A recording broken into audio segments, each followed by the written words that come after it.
Hey everyone, welcome to P1 Studies YouTube channel. This is all about SQL series video number 1 और इस series में हम mainly focus करेंगे SQL के components पर और प्रैक्टिकल वे में समझ लेंगे कि क्या होते हैं ये components and concepts of SQL.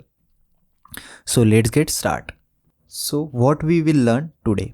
सो आज का हमारा एजेंडा है what is database, what is RDBMS and what is SQL. So let's get start to first what is database. So database क्या होता है, right? So इसको बेस्ट वे में समझने के लिए हम लेते हैं एक एग्जांपल. ठीक है, तो अपने पास एक स्कूल है फॉर एग्जांपल और उस स्कूल में एक प्रिंसिपल है, राइट? अब प्रिंसिपल को अपने स्टूडेंट के डिटेल्स देखने हैं, right? So principal told to assistant that कि मुझे एक स्टूडेंट डिटेल्स चाहिए. सो असिस्टेंट क्या करेगा, एक डायरी लेगा और एक डायरी में स्टूडेंट की डिटेल्स भरेगा. ये होता है traditional way of store the data, ये हम सबको पता है. तो वो डायरी क्या हो गई, अपनी एक डेटाबेस हो गई, स्टूडेंट डिटेल्स डेटाबेस. और उसमें जो पेजेस होंगे वो डिफरेंट टेबल्स होंगे.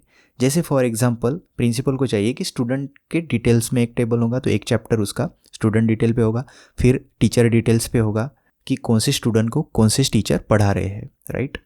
उसके बाद होगा कि रिक्वायर्ड कॉलम्स, उसमें क्या क्या आना चाहिए. तो उन्होंने बताया कि रोल नंबर और परसेंटेज, और टीचर डिटेल्स में आएगा टीचर के नाम और स्टूडेंट के नाम और स्टूडेंट डिटेल्स जो भी है. सो ये हो गया अपना ट्रेडिशनल वे स्टोर डेटा करने का.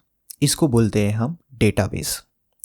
और अभी ये सारी चीज़ें जब हम डिजिटली स्टोर करते हैं उसको बोलते हैं हम डिजिटल डेटाबेस. और यही चीज़ हमें सीक्वल में स्टोर करनी है. तो डिजिटली समझ लेते हैं. तो सबसे पहले अपना होगा स्टूडेंट डेटाबेस, ओके. उसके अंदर होगा अपना स्टूडेंट डिटेल्स टेबल, ओके. सो डेटाबेस में क्या होते हैं, टेबल होते हैं जो डिफरेंट डेटा रिप्रेजेंट करते हैं. और टेबल में अपना डेटा होता है जो होता है रोज और कॉलम के बेसिस में, ओके. तो ये हो गया डिजिटल स्टोरेज ऑफ डेटा.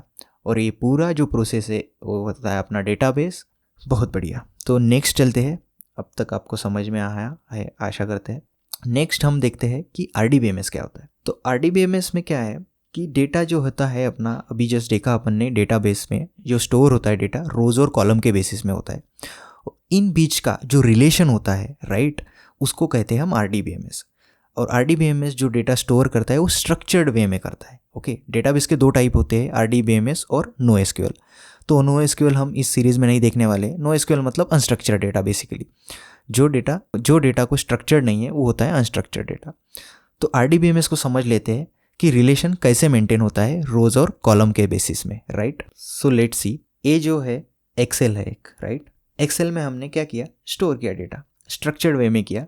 ये जो पहला एरो दिख रहा है ये हो गया अपना स्टूडेंट डिटेल्स का टेबल और दूसरा हो गया टीचर डिटेल्स का टेबल, राइट. तो ये इसमें देख, इसके बीच में अगर आप देखें जैसे स्टूडेंट आईडी है लाइक टीचर डिटेल्स में भी, तो एक रिलेशन मेंटेन कर रहा है. लाइक स्टूडेंट आईडी के नाम सामने हो गया स्टूडेंट नेम हो गया, उसके बाद स्टूडेंट की कंट्री हो गई, राइट. तो एक वे है स्टोर करने का डेटा, लाइक स्ट्रक्चर्ड वे. जैसी रो हो गई 1 नंबर की आईडी पे ये डिटेल्स आ गई, उसका नाम और कंट्री.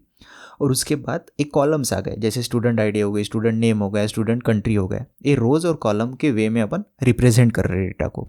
यही हो गया अपना RDBMS दोस्तों. और इसमें एक रिलेशन है, ऐसा नहीं कि कहीं भी स्टोर कर दिया डेटा अनस्ट्रक्चर्ड वे में, नहीं. ये रिलेशनल, इसे कहते हैं रिलेशनल डेटा. RDBMS फिर अपन RDBMS ये एक मैनेजमेंट सिस्टम का यूज़ करते हैं इसको रिट्राइव, मैनेज और मैनिपुलेट करने के लिए, ठीक है.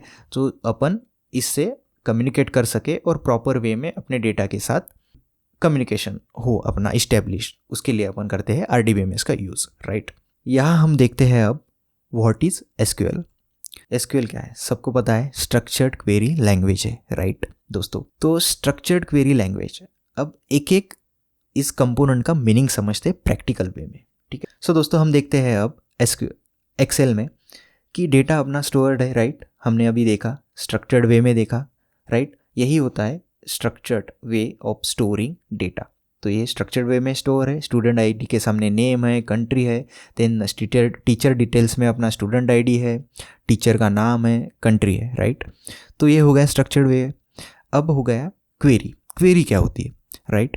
तो अपन ने एग्जाम्पल देखा था कि प्रिंसिपल ने असिस्टेंट को बोला था वो डेटाबेस बनाने के लिए। अब डेटाबेस बन गया, टेबल बन गया, राइट, रोज और कॉलम्स आ गए।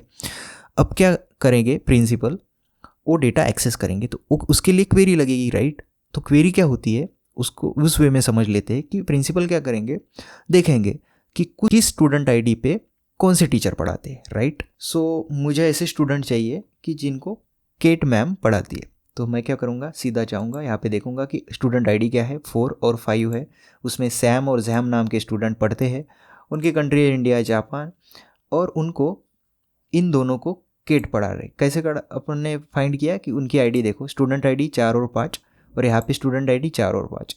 मतलब अगर दोनों को मैच कर लिया अपन ने तो स्टूडेंट आईडी 4 और 5 के लिए टीचर कौन है, केट है, और स्टूडेंट कौन है, सैम।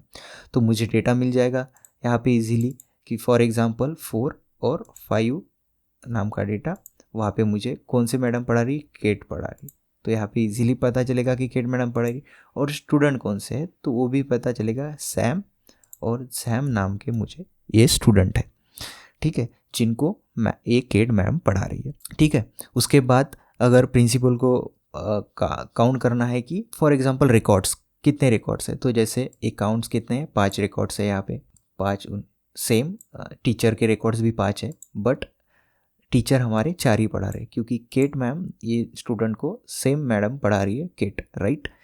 सो ये होता है क्वेरी, राइट। प्रिंसिपल मैम को क्वेरी करनी थी जो ये सब डिटेल्स उनको ला के दे, राइट। सो ऐसे बहुत सारी क्वेरीज होती है, वो हम अपकमिंग वीडियोस में प्रैक्टिकल वे में पढ़ेंगे थोड़ा डिटेल में, तो आप इजीली समझ जाओगे। तो यही होती है क्वेरी और लैंग्वेज। तो यही है अपनी programming language, structure query language, that is SQL।